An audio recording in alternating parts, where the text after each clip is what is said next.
दोस्तों, जब जीवन में समस्याएं अनसुलझी पहेली बनकर खड़ी होती है, जब मन अशांत और दिशाहीन होता है, तब श्रीमद् भगवद गीता का ज्ञान हमारे जीवन को नया प्रकाश देता है। ये पवित्र ग्रंथ केवल उपदेशों का संग्रह नहीं है, बल्कि हमारे हर संघर्ष का समाधान और हर प्रश्न का उत्तर है। आज motivational speech bye Krishna channel पर हम आपके लिए भगवान श्री कृष्ण के वे 30 अनमोल विचार लेकर आए हैं, जो न केवल आपके वर्तमान जीवन को बदल देंगे, बल्कि आपके भविष्य को भी उज्जवल बना देंगे। चाहे आप किसी भी समस्या से जूझ रहे हो, आर्थिक संकट, रिश्तों की उलझने या मन की बेचैनी, गीता के ये विचार आपकी हर मुश्किल का समाधान है। श्री कृष्ण कहते हैं, जो व्यक्ति मेरे ज्ञान को अपने जीवन में अपनाता है, वो न केवल अपने दुखों से बाहर निकलता है, बल्कि जीवन के असली उद्देश्य को भी समझ पाता है। ये वीडियो केवल सुनने के लिए नहीं है, बल्कि ये आपके जीवन को बदलने का मार्गदर्शक है। मैं आपसे वादा करता हूं, जो भी इन 30 बातों को ध्यान से सुनेगा और अपनाएगा, वो अपनी हर समस्या का हल पाएगा और जीवन में नई ऊर्जा महसूस करेगा। इसलिए इस वीडियो को अंत तक देखें और किसी भी विचार को मिस न करें। इसे अपने दोस्तों और परिवार के साथ जरूर साझा करें, क्योंकि ज्ञान बांटने से बढ़ता है। तो चलिए शुरू करते हैं इस यात्रा को, जो आपके जीवन को बदलने का माध्यम बन सकती है।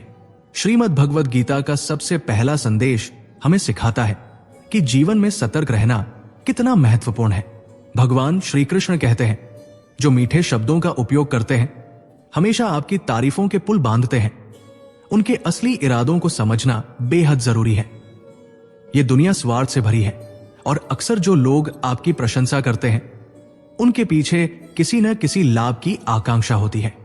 तारीफ शायद ही कभी निस्वार्थ होती है। जो आपको सिर पर चढ़ाते हैं, वही समय आने पर आपको गिराने से भी नहीं चूकते। इसीलिए सच्चाई के साथ खड़े रहना सीखें और ऐसे मीठे जाल में फंसने से बचें। ध्यान रखें, सच्चे लोग आपकी पीठ पीछे भी आपके लिए खड़े होते हैं, न कि केवल आपके सामने मधुर शब्दों का इस्तेमाल करते हैं। दूसरा संदेश यह है कि अपनी आंखों से दिखने वाली हर बात पर तुरंत भरोसा न करें।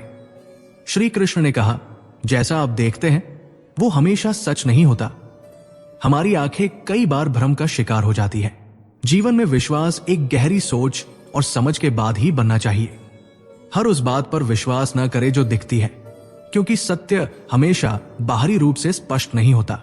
आपने सुना होगा, कई बार दिखने वाला सच झूठा होता है और अदृश्य सत्य सबसे बड़ा होता है। तीसरा उपदेश यह है कि यदि आप केवल फल की इच्छा के साथ कर्म करेंगे, तो कभी भी संतोष और शांति प्राप्त नहीं कर पाएंगे। मनुष्य की लालसा अनंत है। एक इच्छा पूरी होती है तो दूसरी जाग उठती है। जब आप कर्म को निस्वार्थ भाव से करेंगे, तभी आपको सच्चा सुख प्राप्त होगा। श्री कृष्ण कहते हैं, अपना कर्म करो, फल की चिंता छोड़ दो, खुद को ईश्वर को समर्पित करो। जब आप निष्पक्ष होकर बिना किसी लालसा के कर्म करते हैं, तो दुख और निराशा आपसे कोसों दूर रहती है। यह भी समझे कि इच्छाएं हमें बार बार जन्म और मृत्यु के चक्र में फंसाती है। दूसरों के बारे में बुरा सोचना, चुगली करना या किसी के प्रति ईर्ष्या रखना, ये सब हमारी आत्मा को कमजोर करते हैं। भगवान कहते हैं, अगर आप अपने मन को स्वच्छ नहीं रखेंगे, तो कभी मोक्ष प्राप्त नहीं कर पाएंगे। अच्छे कर्मों का फल अवश्य मिलता है और बुरे कर्मों का दंड भी। कर्मों का चक्र कभी किसी को नहीं छोड़ता। श्री कृष्ण का ज्ञान हमें यह भी सिखाता है कि जीवन में अज्ञानता सबसे बड़ा अंधकार है। जिस प्रकार एक छोटा सा दीपक घने अंधकार को समाप्त कर देता है, वैसे ही सकारात्मक सोच और ज्ञान का प्रकाश हमारे भीतर के अंधकार को खत्म कर सकता है। जब आप अपने मन को ज्ञान और समझ से भरेंगे, तो आपके सारे भ्रम और कष्ट स्वतः समाप्त हो जाएंगे। जीवन की सच्चाई यह है कि दुनिया वही दिखती है जैसा आप उसे देखने का प्रयास करते हैं। यदि आप अच्छाई के साथ जीवन को देखेंगे, तो दुनिया में अच्छाई ही नजर आएगी। लेकिन अगर आप बुरी आदतों, लालच और बाहरी सुंदरता के प्रति आसक्त होंगे, तो जीवन में निराशा और अंधकार ही आपके हिस्से आएगा। इसलिए श्री कृष्ण का मार्गदर्शन स्पष्ट है। अपने कर्मों पर ध्यान केंद्रित करें, मन को शांत रखें और हर स्थिति में खुद को सकारात्मक सोच के साथ ईश्वर के मार्ग पर चलने के लिए तैयार रखें। याद रखें, ज्ञान और सत्य के मार्ग पर चलकर ही आप अपने जीवन में सुख, शांति और मोक्ष की प्राप्ति कर सकते हैं। श्रीमद् भगवद गीता का चौथा उपदेश हमें यह सिखाता है कि दूसरों में सहारा ढूंढना हमारी सबसे बड़ी भूल होती है। भगवान श्री कृष्ण कहते हैं, जो अपने जीवन को दूसरों पर निर्भर करता है वो स्वयं अपने पैरों पर खड़े होने की शक्ति खो देता है। जब आप किसी अन्य व्यक्ति को अपना सहारा मानते हैं तो आप अपने आत्मविश्वास को कमजोर कर लेते हैं। मुश्किल समय में वही लोग जिन पर आप निर्भर होते हैं अक्सर आपका साथ नहीं दे पाते। क्यों? क्योंकि इस दुनिया में हर कोई अपनी समस्याओं में उलझा हुआ है। श्री कृष्ण का यह संदेश स्पष्ट है कि सहारा ढूंढना है तो उसे केवल ईश्वर में तलाशें। जब आप सच्चे मन से भगवान को याद करते हैं तो वो आपकी मदद के लिए किसी न किसी रूप में आते हैं। याद रखें, ये दुनिया खुद सहारा खोज रही है, वो आपको सहारा कैसे देगी?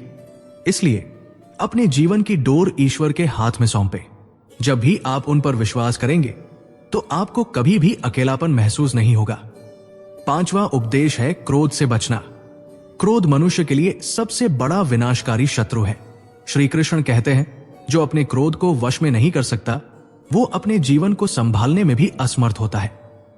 क्रोधी व्यक्ति का स्वभाव ऐसा हो जाता है कि लोग उससे दूरी बनाने लगते हैं, उसके रिश्ते टूट जाते हैं, मित्र साथ छोड़ देते हैं और अंततः वो अकेला रह जाता है।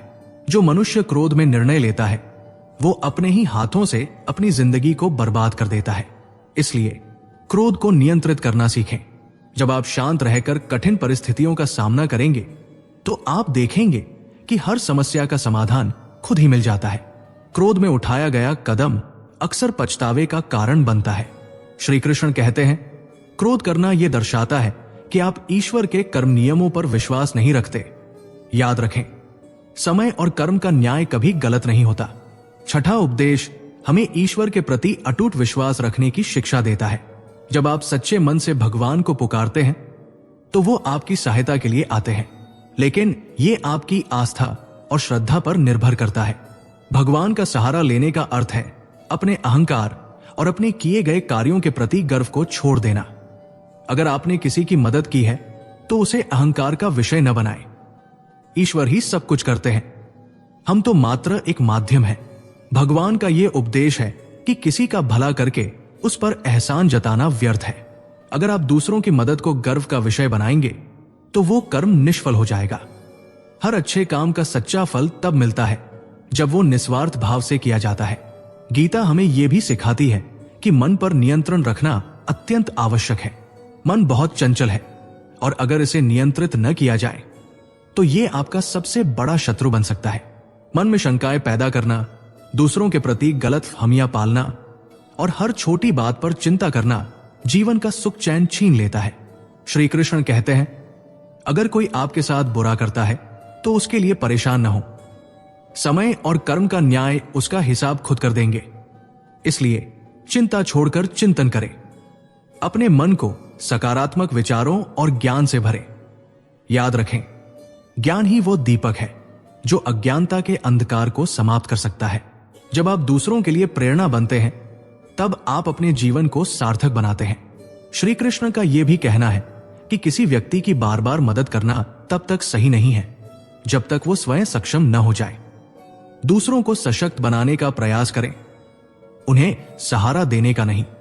जीवन में वही व्यक्ति महान बनता है जो अपने कर्मों से अपनी पहचान बनाता है।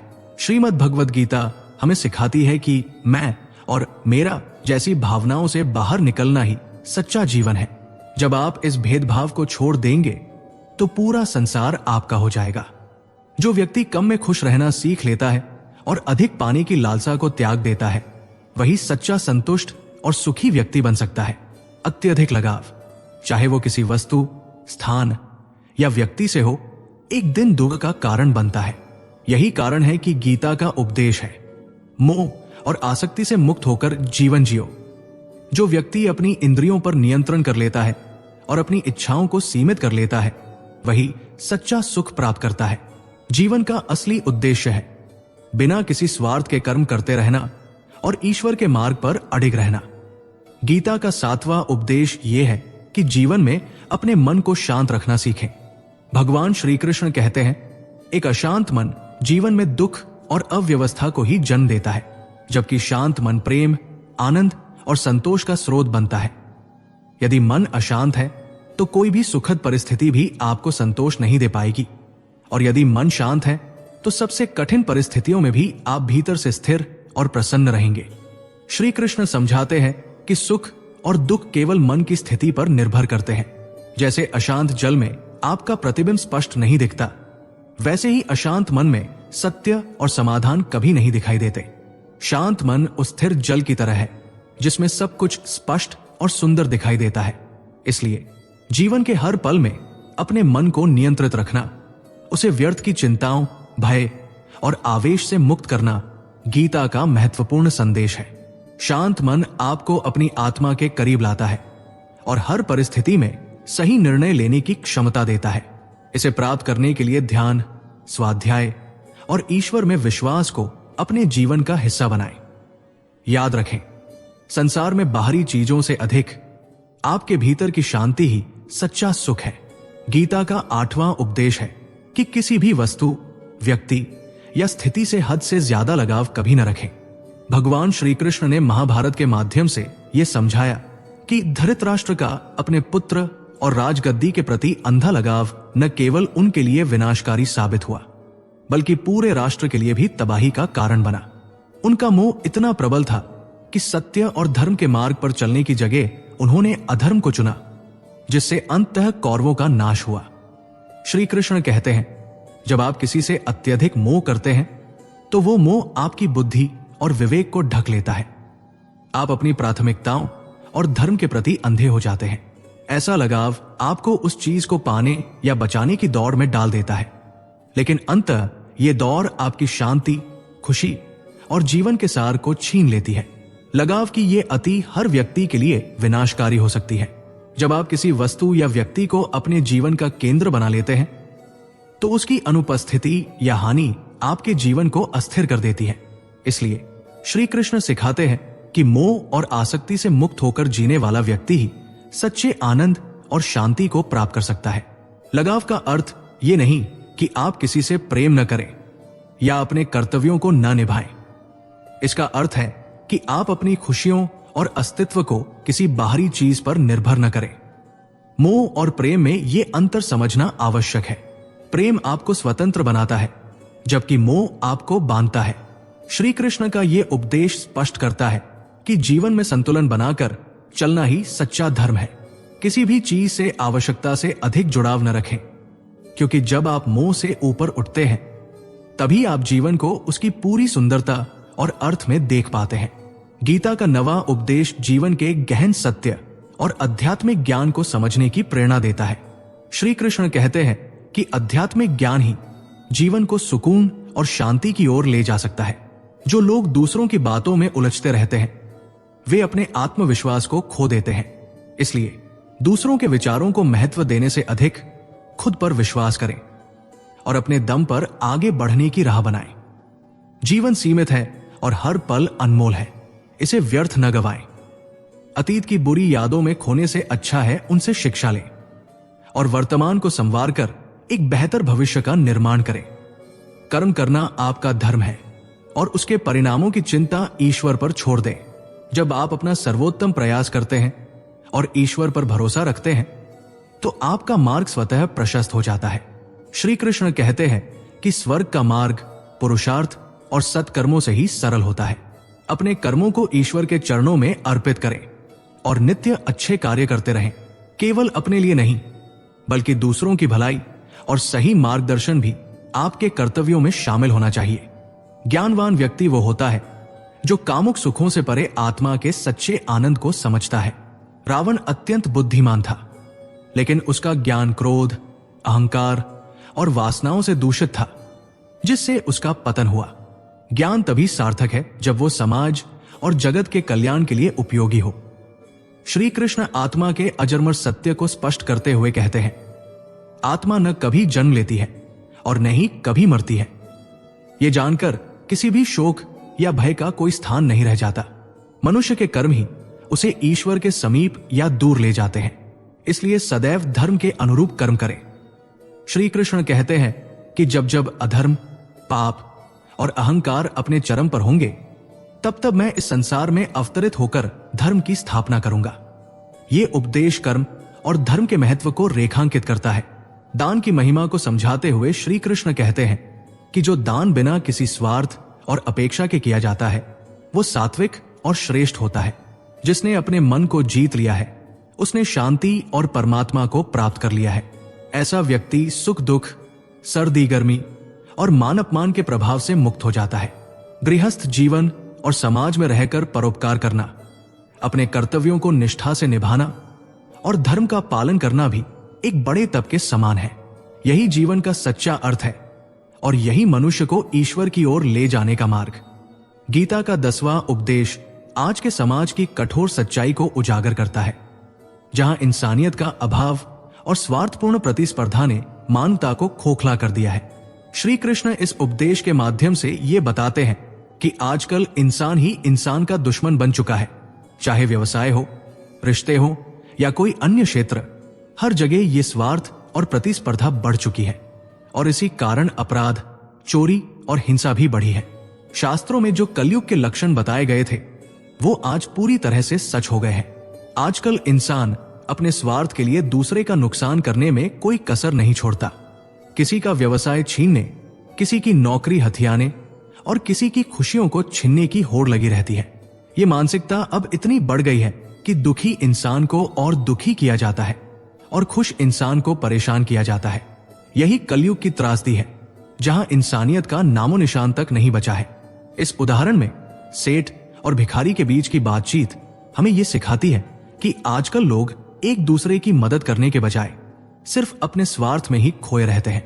भिखारी जो प्यास से तड़प रहा था मदद की अपील करता है, लेकिन सेठ अपने स्वार्थी और संवेदनहीन रवैये से उसे जवाब देता है।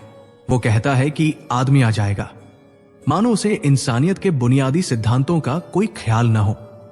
भिखारी जो असहाय था उससे यह सवाल करता है कि तुम खुद ही क्यों नहीं इंसान बन जाते। यही तो सत्य है कि आजकल कोई इंसान बनने को तैयार नहीं है। लोग केवल एक दूसरे को नुकसान पहुंचाने, एक दूसरे का फायदा उठाने में व्यस्त है। और यही कलयुग की सच्चाई है, जिसे हम मतलबी युग कह सकते हैं। श्री कृष्ण हमें यह समझाते हैं कि इस स्वार्थी और निंदनीय व्यवहार को बदलने के लिए हमें अपने भीतर मानवता को फिर से जगाना होगा। केवल तभी हम अपने समाज को सच्ची अच्छाई और शांति की ओर ले जा सकते हैं। श्री कृष्ण के उपदेशों में एक गहरा सत्य छिपा है जो हमें जीवन के सबसे महत्वपूर्ण पहलू की ओर ध्यान आकर्षित करता है। गीता का 11वां उपदेश हमें यह सिखाता है कि कभी भी खुद को किसी के जरूरतमंद के रूप में मत देखो, क्योंकि जब तक आप किसी के मोहताज नहीं होते तब तक कोई आपको तकलीफ नहीं पहुंचा सकता। जिस दिन आपने किसी को अपनी जरूरत बना लिया उस दिन से आप उसकी चपेट में आ जाते हैं और वो आपके ऊपर पूरा नियंत्रण रखना शुरू कर देता है। यह सच है कि जब आप किसी के जीवन में जरूरतमंद बन जाते हैं तो उस व्यक्ति को यह अधिकार मिल जाता है कि वो आपके समय, ऊर्जा और मेहनत का उपयोग अपने फायदे के लिए करे। खासतौर पर उस समय जब आपको यह एहसास हो कि आप किसी से ज्यादा कुछ नहीं कर सकते क्योंकि आपकी जरूरतें उससे जुड़ी हुई है। यही समय होता है जब आपको अपनी ताकत और आत्मसम्मान को ताक पर रखकर एक और इंसान के सामने सिर झुकाना पड़ता है। जैसे मान लीजिए आपने किसी नौकरी में अपना सब कुछ समर्पित कर दिया है, लेकिन आपके बॉस का व्यवहार आपके प्रति ठीक नहीं है। फिर भी आप उनके टॉर्चर को सहन करते हैं क्योंकि आप समझते हैं कि अगर आपने विरोध किया तो आपके पास कोई दूसरा विकल्प नहीं है। आपका काम उन पर निर्भर हो जाता है। इस स्थिति में आपके पास शक्ति नहीं होती और आप धीरे धीरे उनकी गुलामी में चले जाते हैं। यही सच है कि जब आप किसी के मोहताज होते हैं तो वो व्यक्ति आपकी कमजोरी का फायदा उठाता है और आपके ऊपर राज करने लगता है। यह स्थिति न केवल कार्यस्थल पर बल्कि रिश्तों में भी नजर आती है। जब आप किसी से भावनात्मक रूप से जुड़ जाते हैं और उसे अपनी जिंदगी का अहम हिस्सा बना लेते हैं तो वो आपकी स्थिति का फायदा उठाता है। उस समय आपके पास खुद की खुशियां नहीं रहती क्योंकि वो व्यक्ति आपके मन के कमजोर पहलू का फायदा उठाता है और आपकी दुनिया को दुखों से भर देता है। हम अक्सर इस मानसिक जरूरतमंदी को महसूस करते हैं और ये हमें इतना कमजोर बना देती है कि हम बिना किसी विचार के दूसरों की इच्छाओं के अनुसार चलने लगते हैं। हमें यह समझने की जरूरत है कि अगर किसी रिश्ते में हमारी जरूरतमंदी बढ़ जाए तो वो रिश्ते में असंतुलन उत्पन्न करता है। इसके बजाय हमें आत्मनिर्भर बनना चाहिए और अपनी भावनाओं को इस तरह से नियंत्रित करना चाहिए कि हम किसी पर निर्भर न हों। जो हमारे जीवन में सही लोग होते हैं वे कभी भी हमारे आत्मसम्मान को ठेस नहीं पहुंचाते, न ही हमारे ऊपर कोई दबाव डालते हैं। आपने कभी सोचा है कि हमारी जिंदगी को वही लोग सबसे ज्यादा प्रभावित करते हैं जिनके हम मोहताज होते हैं? यही वो लोग होते हैं जो हमें अपने स्वार्थ के लिए इस्तेमाल करते हैं। जब तक आप खुद को किसी के मोहताज नहीं बनाते, तब तक आप अपने जीवन को पूरी तरह से नियंत्रित कर सकते हैं और अपनी खुशी की राह पर चल सकते हैं। दूसरों से उम्मीदें रखना, अपनी खुशियों को उनके हाथों में सौंपना सिर्फ आपके दुख को बढ़ाता है। हमें यह समझना होगा कि इस दुनिया में हमें सबसे ज्यादा जरूरत खुद की होनी चाहिए। हमें आत्मनिर्भर बनना होगा ताकि हम अपनी खुशियों के मालिक बन सके। अगर हम किसी के हाथों अपनी आत्मा और दिल की कुंजी सौंप देते हैं तो हम अपनी जिंदगी को उनकी इच्छाओं के अनुसार ढालने के लिए मजबूर हो जाते हैं और यही हमें कमजोर बना देता है।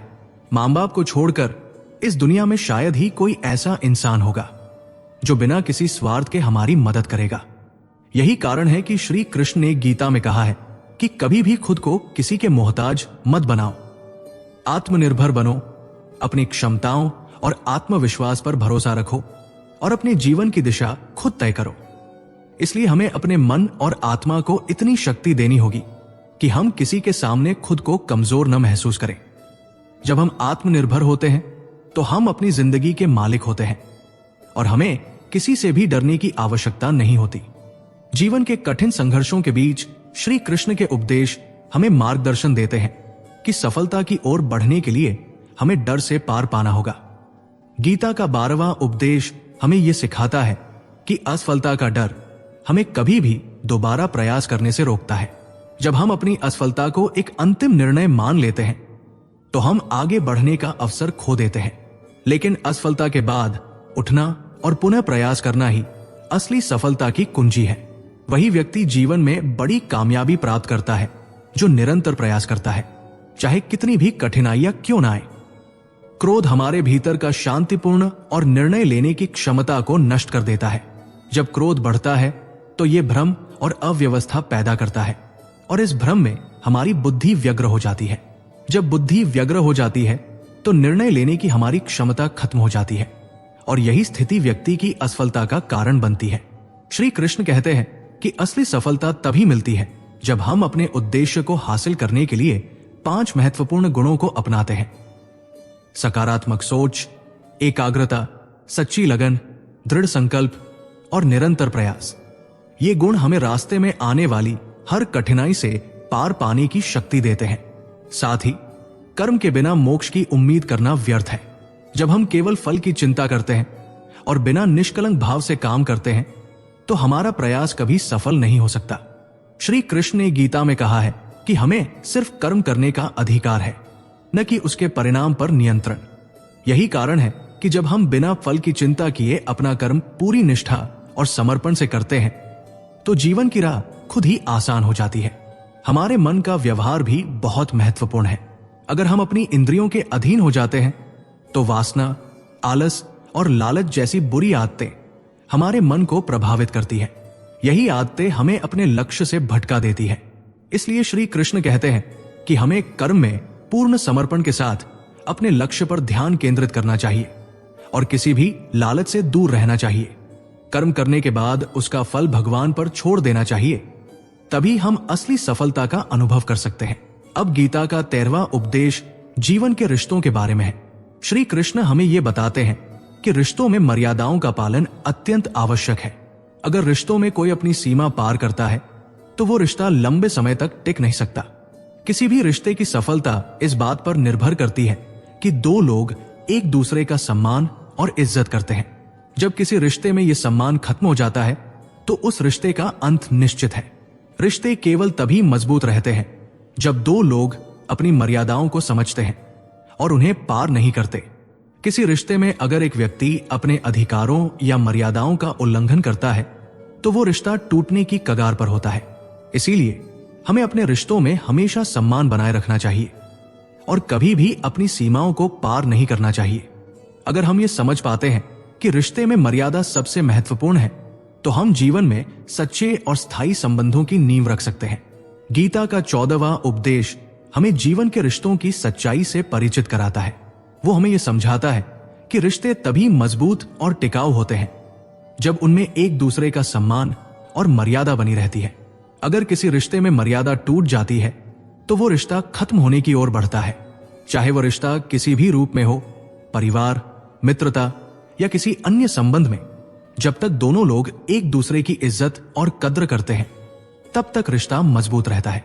लेकिन यदि कोई व्यक्ति अपनी सीमाएं पार करता है और किसी दूसरे को सम्मान नहीं देता तो वो रिश्ता कभी नहीं टिक सकता।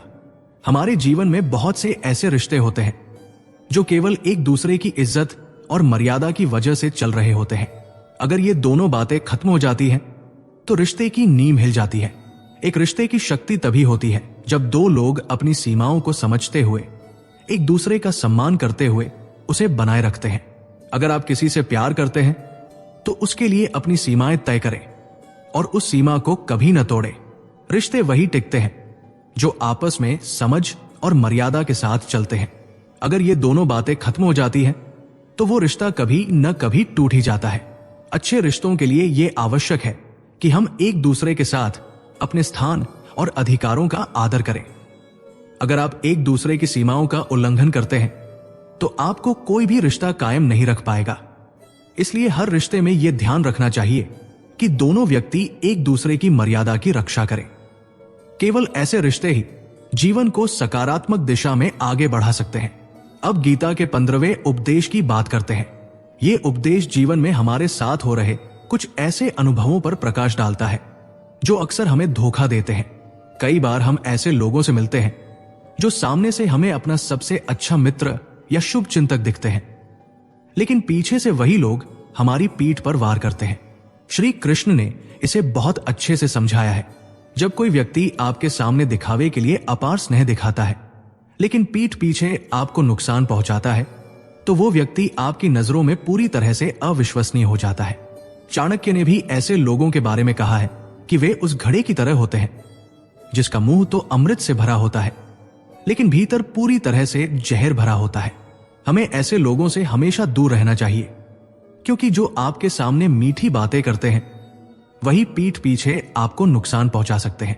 यहां पर श्री कृष्ण का संदेश यह है कि हमें ऐसे लोगों से सावधान रहना चाहिए जो आपके सामने कुछ और होते हैं लेकिन असल में वे आपकी पीठ पीछे कुछ और ही करते हैं। ऐसे लोगों का साथ कभी नहीं देना चाहिए।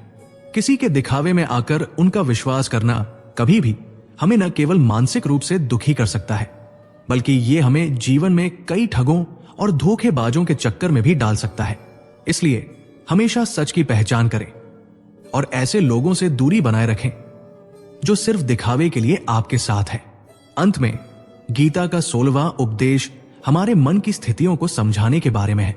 श्री कृष्ण ने कहा है कि हमें अपनी खुशी और दुख को हर किसी के सामने नहीं प्रकट करना चाहिए।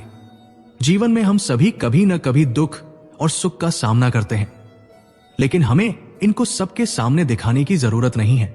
लोग आपकी खुशी पर जलते हैं जबकि वे आपकी पीठ पीछे आपके दुखों का मजाक उड़ा सकते हैं। यह बहुत ही साधारण सी बात है, लेकिन बहुत लोग इसको न समझकर अपनी भावनाओं को बिना सोचे समझे सबके सामने खोल देते हैं। हर एक इंसान का दिल अलग होता है और लोग आपकी स्थिति को समझने के बजाय उसमें अपनी ही नकारात्मकता को जोड़ सकते हैं। अगर आप अपने दुख को हर किसी के सामने प्रकट करते हैं तो ये आपको और भी ज्यादा मानसिक तनाव में डाल सकता है। ऐसे में केवल वही व्यक्ति आपके दुख को समझेगा जो दिल से आपको समझने की क्षमता रखता है। इसलिए अपनी भावनाओं को केवल उन्हीं लोगों से साझा करें जो आपकी स्थिति और दर्द को सही तरीके से समझ सके। अपने मन की स्थिति को खुद तक रखना और कभी भी पूरी दुनिया के सामने अपनी खुशियों या दुखों को न दिखाना, यही एक समझदारी की बात है। यही गीता का 16वां उपदेश है जो हमें यह समझाता है कि हमें अपनी आंतरिक शांति को बनाए रखना चाहिए और दूसरों से अत्यधिक अपेक्षाएं नहीं रखनी चाहिए। गीता का 17वां उपदेश हमें यह सिखाता है कि जीवन में कभी कभी हमें पुराने को छोड़कर नए की शुरुआत करनी पड़ती है। यह परिवर्तन, चाहे वो व्यक्तिगत हो या सामाजिक, हमेशा कुछ कठिनाइयों से गुजरता है। जैसे जब किसी महल की इमारत बहुत पुरानी हो जाती है और उसका ढांचा कमजोर हो जाता है, तो उसे तोड़कर नया निर्माण करना जरूरी हो जाता है। ठीक इसी तरह जीवन में जब कोई समय आता है जब पुरानी आदतें, पुराने विचार और पुराने तरीके हमें आगे बढ़ने से रोकते हैं, तो हमें उन्हें छोड़कर एक नया मार्ग अपनाना होता है। यही समय होता है जब हम अपने पुराने खुद को नष्ट करके नया जीवन शुरू करते हैं। कभी कभी हमें यह सोचने में डर लगता है कि पुराने को छोड़ देना कुछ खो देने जैसा है, लेकिन वास्तव में यह एक नई शुरुआत का अवसर होता है। यदि हम पुराने को पूरी तरह से छोड़ नहीं पाते तो हम कभी नया नहीं पा सकते। जब अधर्म बहुत बढ़ जाता है तो उस अधर्म का नाश करने के लिए एक नया युग लाना जरूरी हो जाता है। और इसी तरह जब हमारे जीवन में कोई अशांति या भ्रम हो तो उसे दूर करने के लिए हमें अपनी पुरानी सोच, आदतों और संकोचों को छोड़ देना चाहिए। ये एक प्रकार का नवीनीकरण होता है जिससे हम जीवन में और भी अधिक ऊर्जा और उत्साह के साथ आगे बढ़ सकते हैं। अब गीता के 18वां उपदेश की बात करें तो श्री कृष्ण ने अर्जुन को यह समझाया कि असल में हम सभी अकेले आते हैं और अकेले जाते हैं। जीवन के इस सत्य को स्वीकारना बहुत महत्वपूर्ण है। हमें अक्सर लगता है कि हमारे पास लोग होने चाहिए जो हमारे साथ हो, हमें सहारा दे, लेकिन सच ये है कि असल में हमारा सबसे बड़ा सहारा हम खुद होते हैं और भगवान। श्री कृष्ण ने कहा था कि भले ही कोई मनुष्य मुझे माने या न माने, मैं हमेशा अपने भक्तों के साथ रहता हूं। यही भगवान का आशीर्वाद है कि वो कभी भी हमें अकेला नहीं छोड़ता।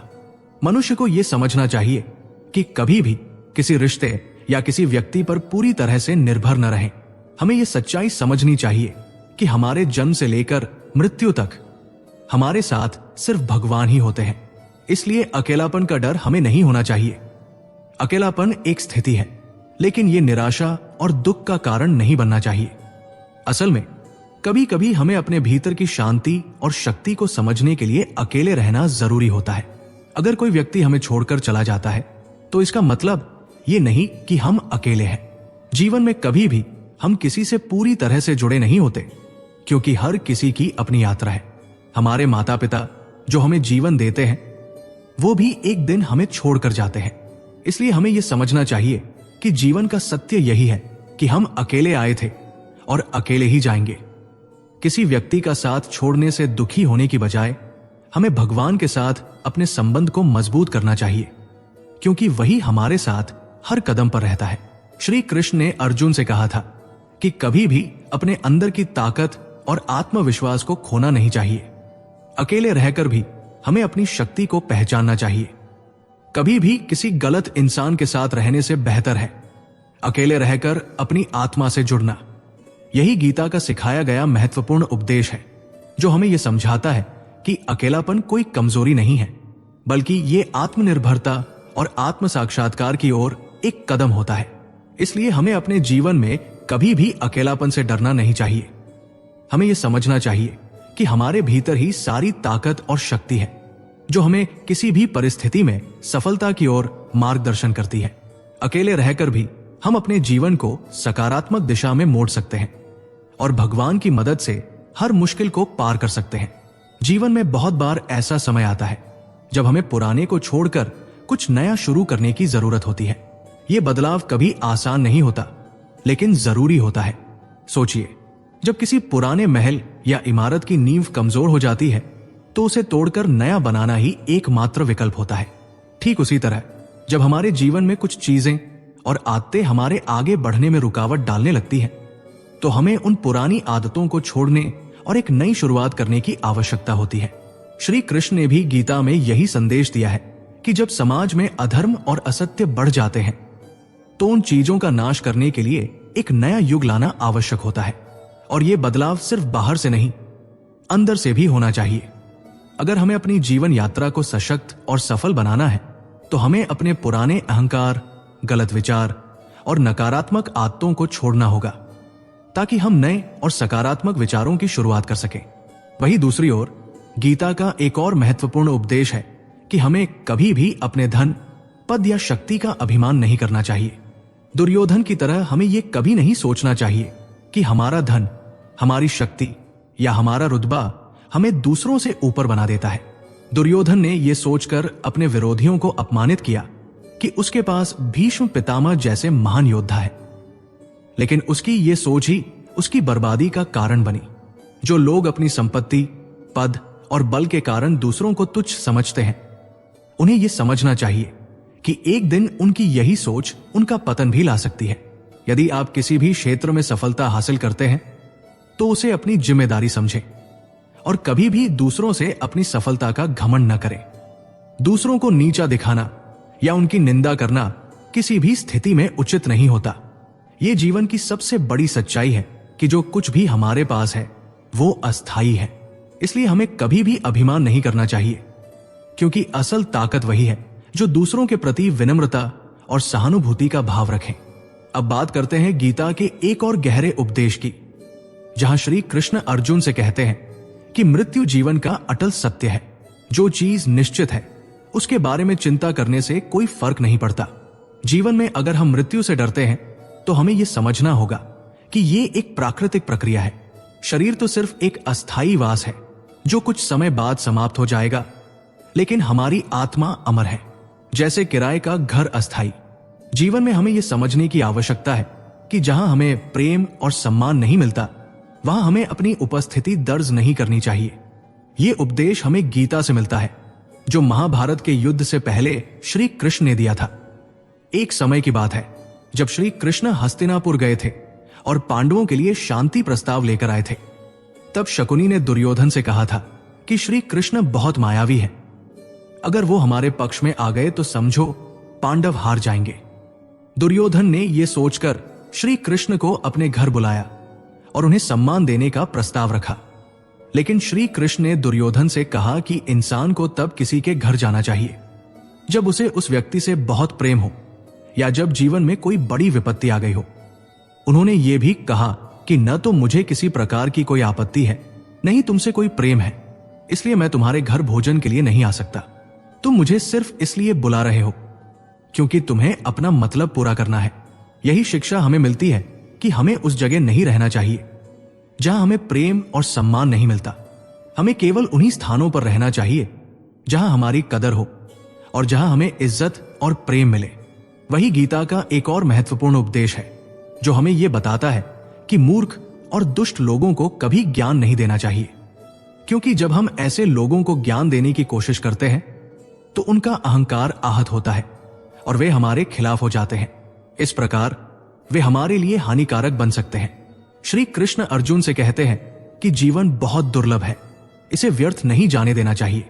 जीवन का वास्तविक मूल्य वही व्यक्ति जानता है जो अपने जीवन का उद्देश्य समझता है और उसे प्राप्त करने के लिए निरंतर प्रयास करता है। जीवन में हमें एक बड़ा लक्ष्य बनाना चाहिए ताकि आने वाली पीढ़ियां हमारे कार्यों से प्रेरणा ले सके। श्री कृष्ण ने अर्जुन से कहा कि जीवन न तो भविष्य में है न अतीत में, बल्कि ये वर्तमान में है। इसलिए हमें अपने वर्तमान को पूरी तरह से जीना चाहिए और इस समय का उपयोग अपने उद्देश्य को प्राप्त करने के लिए करना चाहिए। श्री कृष्ण अर्जुन से कहते हैं कि तुम्हारे और मेरे कई जन्म हो चुके हैं, मुझे वे सारे जन्म याद हैं, लेकिन तुम्हें नहीं। उन्होंने ये भी बताया कि सही कर्मों को करने के अवसर हमें ईश्वर द्वारा दिए जाते हैं, लेकिन मनुष्य अक्सर अपनी इंद्रियों के अधीन होकर उन अवसरों का सही उपयोग नहीं कर पाता। इसलिए हमें अपनी इंद्रियों पर नियंत्रण रखना चाहिए और अच्छे कर्मों को बिना किसी स्वार्थ के करना चाहिए। जो लोग कर्म करते हैं बिना किसी फल की इच्छा किए, वही लोग असली योगी होते हैं।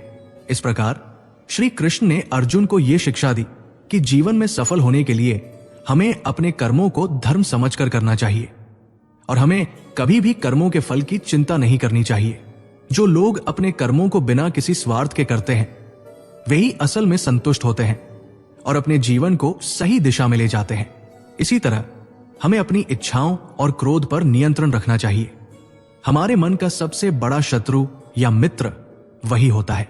जब हम अपनी इच्छाओं को नियंत्रित करते हैं और अपने कर्मों को बिना किसी लालच के करते हैं तो जीवन में शांति और संतुष्टि प्राप्त होती है।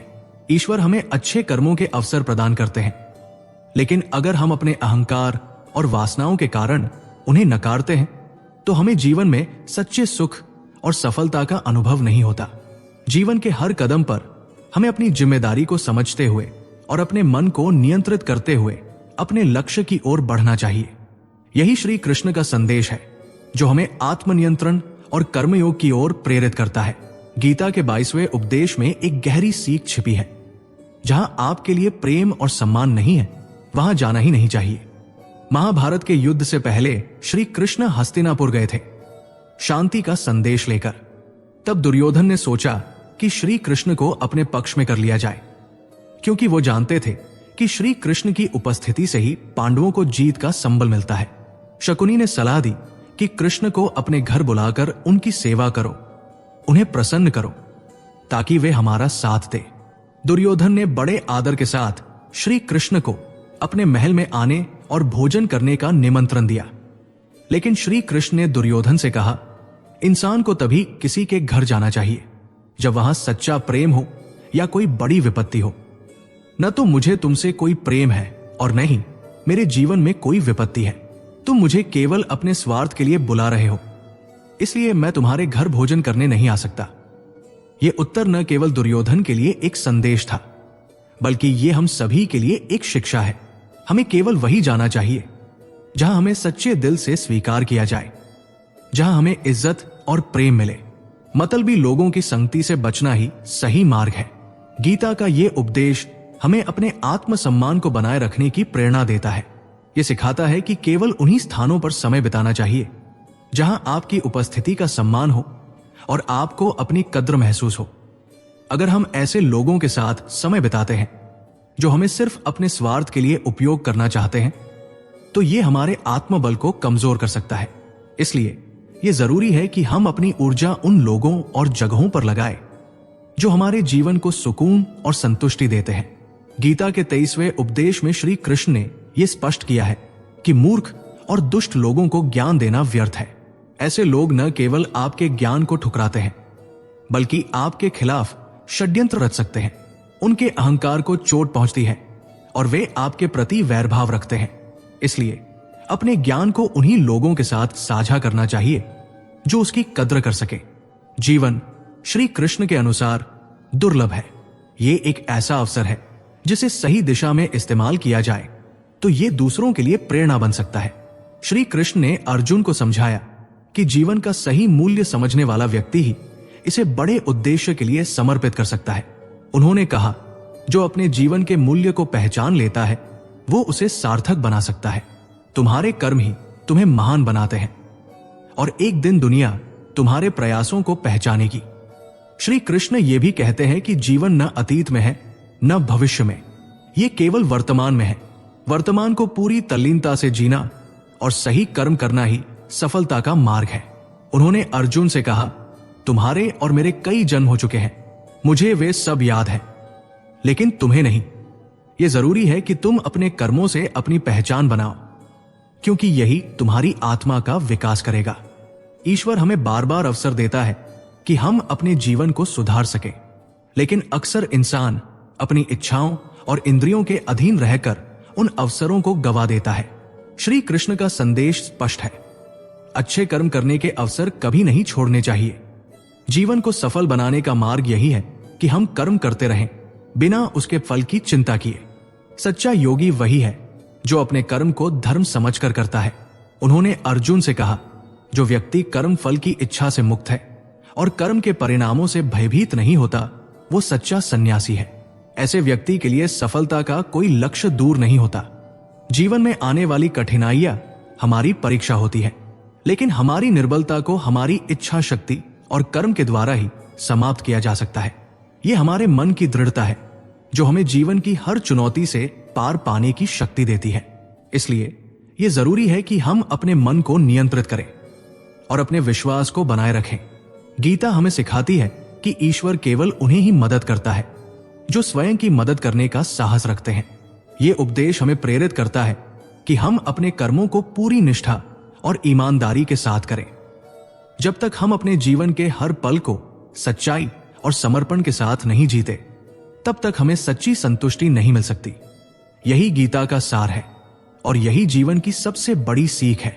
गीता का 24वां उपदेश हमें यह सिखाता है कि आप चाहे कितने भी नेक, धार्मिक या सदाचारी हों, लेकिन यदि आप बुरे लोगों की संगत में रहेंगे तो उनकी गलतियों का प्रभाव आप पर भी पड़ेगा। भीष्म पितामह और द्रोणाचार्य, जो धर्म और नैतिकता के प्रतीक माने जाते थे, उनके जीवन का अंत अधर्म के पक्ष में खड़े होने के कारण पीड़ा में हुआ। भीष्म जैसे महान योद्धा और धर्मनिष्ठ व्यक्ति को, जिन्होंने अपना पूरा जीवन धर्म के लिए समर्पित किया, अंत में अधर्मियों के साथ खड़े होने का दुष्परिणाम भुगतना पड़ा। इसी प्रकार द्रोणाचार्य, जो ब्राह्मणत्व और ज्ञान के प्रतीक थे, उन्होंने भी अधर्म के पक्ष में रहकर अपने कर्मों को दूषित कर लिया।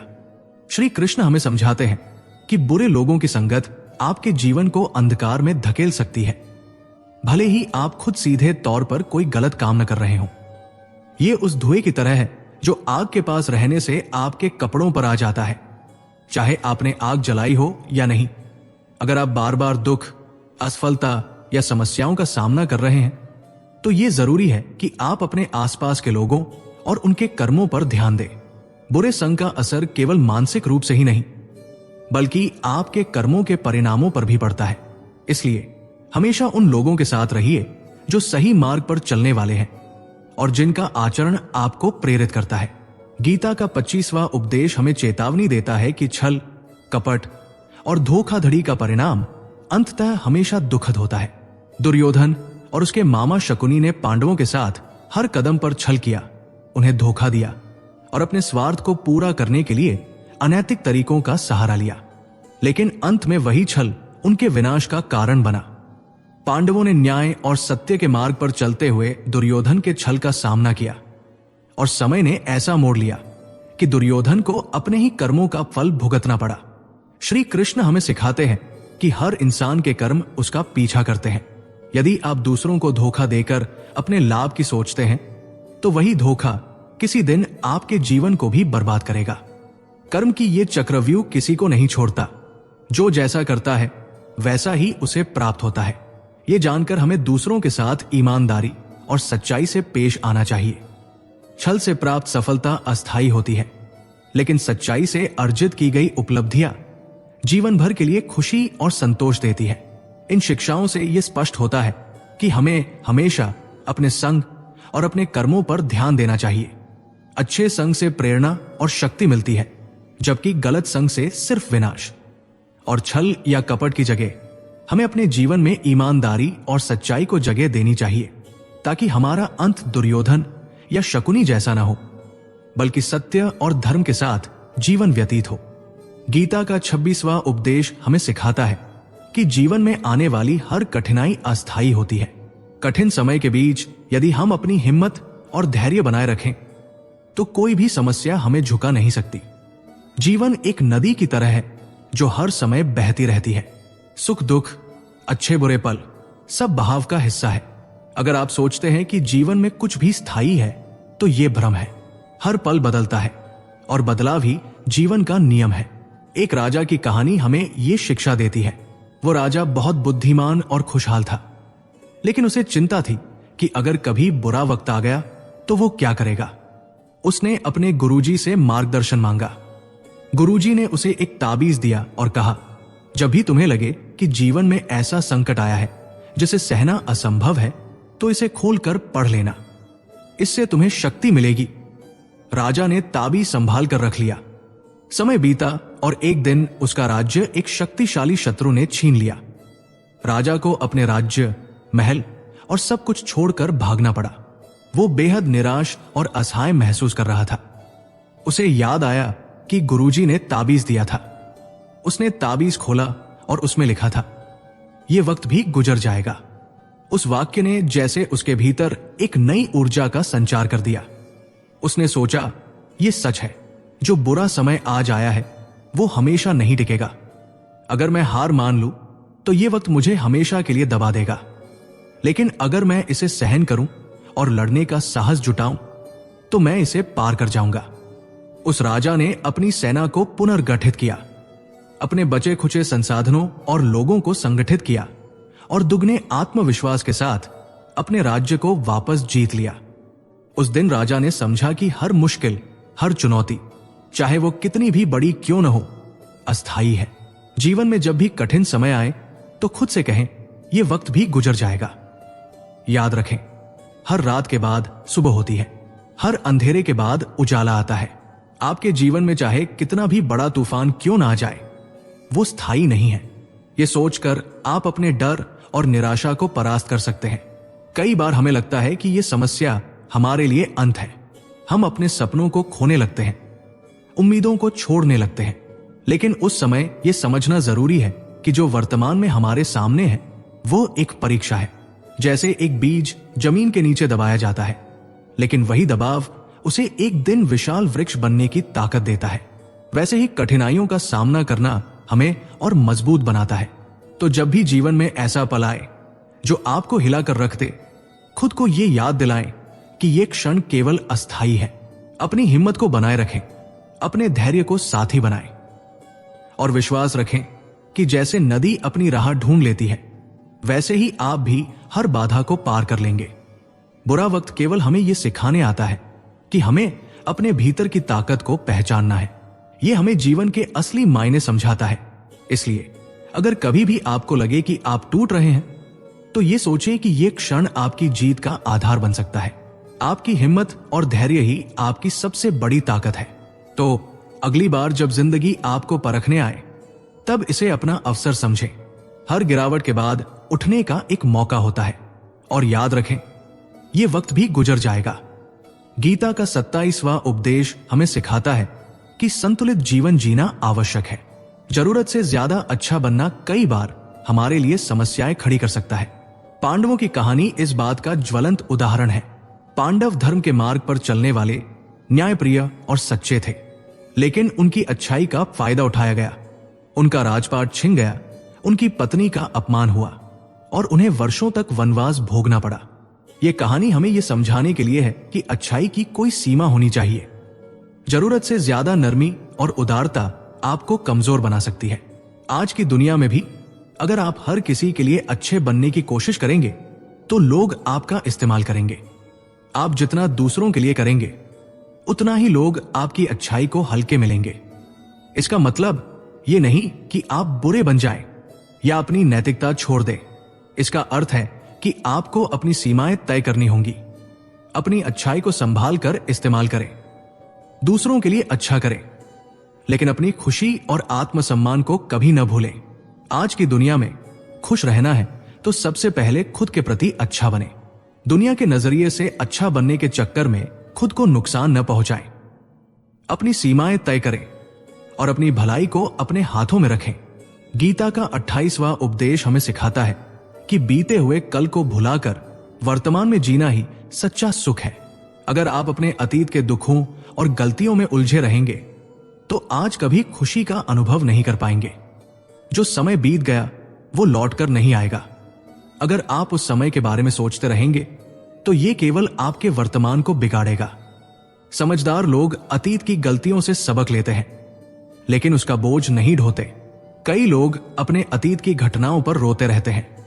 वे दूसरों को दोष देते हैं कि उनकी वजह से उनकी जिंदगी खराब हो गई। लेकिन सच तो यह है कि अतीत को बदलना आपके हाथ में नहीं है। आप सिर्फ अपने आज को बदल सकते हैं। अगर आप वाकई अतीत के दुख से मुक्त होना चाहते हैं, तो उसे भुलाकर आज में जीना शुरू करें।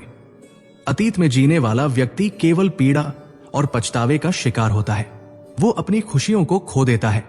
लेकिन जो व्यक्ति वर्तमान में जीता है, वही वास्तव में खुश और संतुष्ट रह सकता है। अपने अतीत की घटनाओं को एक सबक की तरह लें, उनसे सीखें और तय करें कि अब आप उस गलती को नहीं दोहराएंगे। लेकिन उस बोझ को अपने साथ लेकर मत चलें। अपने पास्ट को भूलकर वर्तमान का आनंद लें। यही जीवन जीने का सही तरीका है। याद रखें, अतीत को बदलना नामुमकिन है, लेकिन आज आपके हाथ में है। इसलिए बीते हुए कल के दुखों से मुक्त हो जाएं और अपने आज को खूबसूरत बनाने में जुट जाएं। यही सफलता और खुशी का सबसे बड़ा मंत्र है। हमारी जिंदगी में सबसे ज्यादा चुनौती हमारे अपनों से ही आती है। बाहर की दुनिया से लड़ना आसान है, लेकिन जब अपने लोग ही आपकी राह में रोड़े अटकाने लगे, तब वो दर्द अलग ही होता है। हमारे रिश्तेदार, जिनसे हम सबसे ज्यादा उम्मीद रखते हैं, वही हमारी सफलता को देखकर सबसे ज्यादा असहज हो जाते हैं। उनके चेहरे पर मुस्कान होती है, लेकिन उनके दिल में ईर्ष्या का जहर पल रहा होता है। आपने गौर किया होगा, जब आप अपनी जिंदगी में कोई नई ऊंचाई छूते हैं, कोई बड़ा मुकाम हासिल करते हैं, और ये खबर जब आपके रिश्तेदारों तक पहुंचती है, तो उनके होंठों पर तो बधाई के शब्द होते हैं, लेकिन उनकी आंखें आपकी तरक्की की चमक को सहन नहीं कर पाती। दुनिया आपको सराह सकती है, आपकी मेहनत को सम्मान दे सकती है, लेकिन अक्सर घर के अंदर ही आपकी असली कदर नहीं होती। महाभारत का सबसे बड़ा सबक यही है। ये युद्ध बाहरी शत्रुओं से नहीं था, बल्कि अपनों के बीच की ईर्ष्या और जलन का परिणाम था। दुर्योधन, जो पांडवों का भाई था, कभी उनके सुख दुख में साथ खड़ा नहीं हुआ, बल्कि उनकी सफलता से जल कर उसने ऐसा विष भरा कि पूरी कौरव पांडव वंश को युद्ध के गर्त में धकेल दिया। उसने हर संभव कोशिश की पांडवों को नीचा दिखाने की, उनके जीवन को कठिन बनाने की। आज की दुनिया में भी स्थिति अलग नहीं है। आपके आसपास के लोग, खासकर वे जो आपके नजदीकी रिश्तेदार हैं, आपकी तरक्की को आसानी से हजम नहीं कर पाते। वे बाहर से तो आपके लिए मिठास भरी बातें करेंगे, लेकिन भीतर से आपकी हर सफलता को चुनौती मानेंगे। ऐसे लोग आपको पीछे खींचने की कोशिश करेंगे। यही कारण है कि हमें समझदारी से यह तय करना चाहिए कि किसे अपना समझना है और किससे एक सुरक्षित दूरी बनाए रखनी है। अब बात आती है उन लोगों की जो बार बार आपको चोट पहुंचाते हैं। गीता हमें सिखाती है कि दया और बेवकूफी के बीच फर्क करना बहुत जरूरी है। अगर कोई व्यक्ति बार बार आपकी भावनाओं से खेल रहा है, तो उसे बार बार माफ करना खुद के साथ अन्याय करने जैसा है। युधिष्ठिर ने दुर्योधन को हर बार माफ किया। उन्होंने सोचा कि माफ करना उनकी महानता को दर्शाता है, लेकिन नतीजा यह हुआ कि उन्हें अपमान, दर्द और अंतहीन संघर्ष झेलने पड़े। दुर्योधन ने उनकी दया को उनकी कमजोरी समझा और हर बार उसका फायदा उठाया। ऐसे लोग गलती से नहीं, आदत से मजबूर होते हैं। वे बार बार वही करेंगे जो पहले किया। उनकी हर माफी के बाद वे और साहसी बनते हैं और आपकी दया को हल्के में लेते हैं। इसलिए अगर कोई एक बार गलती करे तो उसे माफ करना इंसानियत हो सकती है, लेकिन अगर वही गलती बार बार दोहराई जाए तो उसे माफ करना मूर्खता है।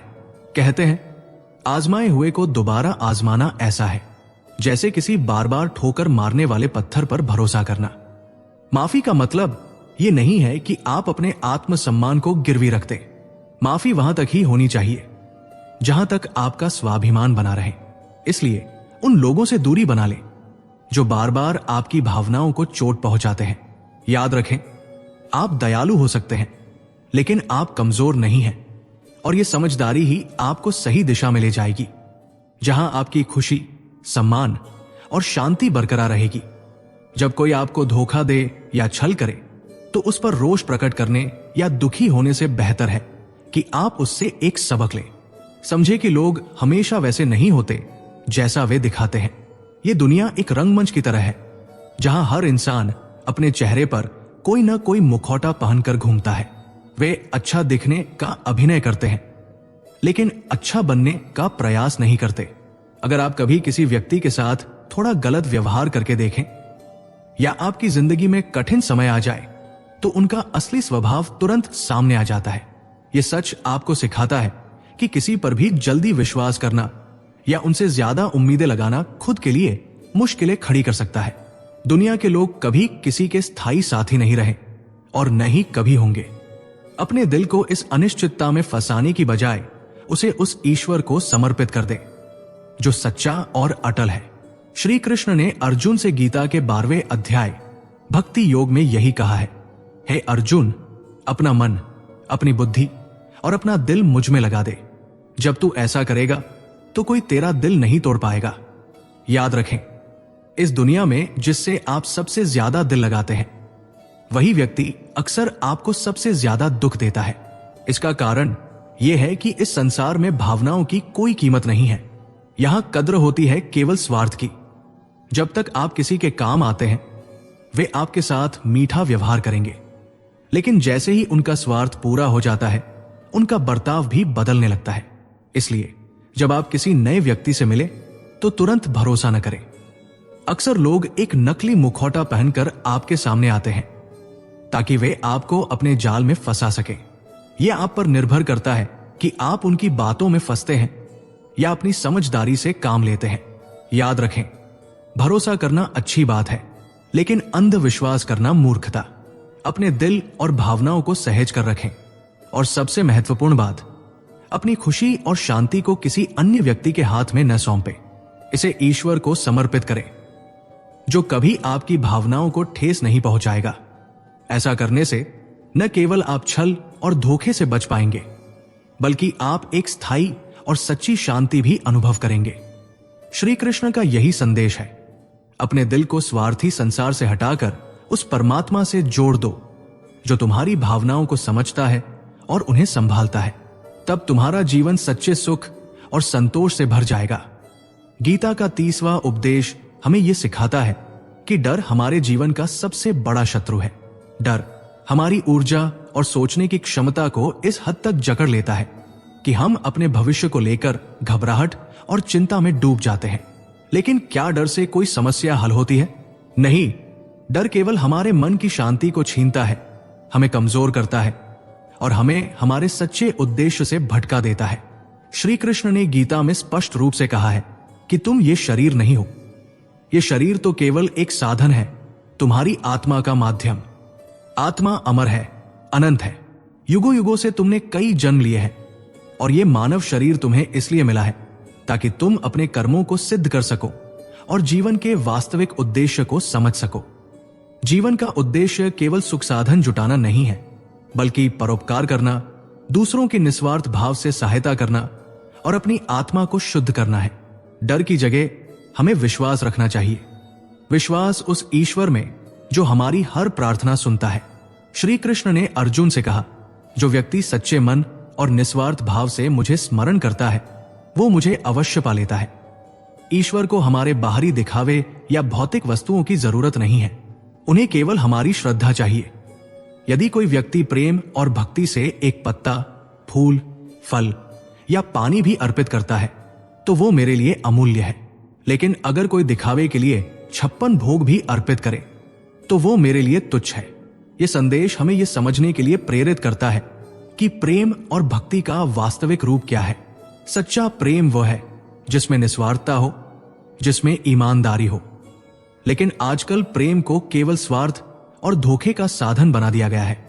लोग कहते हैं कि प्रेम सबसे अधिक पीड़ा देता है, लेकिन सच्चाई यह है कि प्रेम खुद पीड़ा नहीं देता। पीड़ा तब होती है जब आप उस इंसान से प्रेम करते हैं जो आपके प्रेम के लायक नहीं है। प्रेम केवल उसी से करो जो आपके प्रेम की कद्र करे। अगर आपको यह महसूस हो जाए कि कोई आपकी भावनाओं की कद्र नहीं करता, तो उस व्यक्ति से दूरी बना लेना ही बेहतर है। यह दुनिया स्वार्थ से भरी हुई है। यहां लोग तब तक आपके साथ चलते हैं जब तक उन्हें आपसे कोई लाभ मिलता है। जैसे ही उनका स्वार्थ पूरा हो जाता है, वे आपको महत्व देना छोड़ देते हैं। तो यह जरूरी है कि आप किसी पर भरोसा करने से पहले समझदारी से काम लें। बिना सोचे समझे किसी को अपना दिल न दें, क्योंकि इस दुनिया में भावनाओं की कद्र करने वाले लोग बहुत कम हैं। श्री कृष्ण का यही संदेश है। अपनी उम्मीदें, अपना भरोसा और अपना प्रेम उस ईश्वर पर केंद्रित करो। जब तुम ऐसा करोगे तो न कोई तुम्हें दुख पहुंचा पाएगा और न ही तुम्हारा दिल तोड़ पाएगा। जीवन में सच्चा सुख तभी मिलेगा जब हम अपने मन को मोहमाया और स्वार्थ से ऊपर उठाकर आत्मा के स्तर पर जीवन को देखें। जो व्यक्ति ईश्वर के प्रति समर्पण करता है और निस्वार्थ भाव से सेवा करता है, वही सच्चा भक्त है। तो मित्रों, अगर इस गीता के उपदेश ने आपको कुछ सिखाया हो तो कमेंट में जय श्री राधे कृष्ण अवश्य लिखें। इस वीडियो को लाइक करें, चैनल को सब्सक्राइब करें और इसे अपने दोस्तों और प्रियजनों के साथ साझा करें, ताकि भगवान श्री कृष्ण के ये अमूल्य विचार हर दिल तक पहुंच सके। धन्यवाद। जय श्री राधे कृष्ण।